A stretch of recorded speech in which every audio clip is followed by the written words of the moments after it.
লক্ষ্মীদের জয়, স্বনির্ভরতা অক্ষয়। লক্ষ্মীর ভান্ডার ১৭০০ টাকা জমা হলো। ৫০০ টাকা বেড়ে এবার ১৫০০ পাবে, তপশিলি মা বোনেরা ১৭০০ পাবে। বাংলার মা বোনেদের কাছে মাসে মাসে পাওয়া এই আর্থিক সাহায্য কিন্তু অনেক বড় একটা ব্যাপার। কখনো কখনো এই সাহায্যটুকুই কিন্তু নতুন কিছু শুরু করার রাস্তা খুলে দেয়।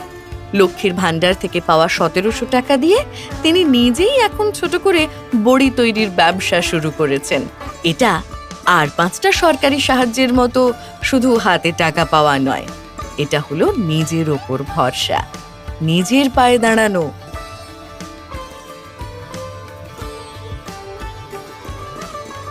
দিদির ১০ প্রতিজ্ঞায় উন্নয়ন হবে আমার বাংলায়।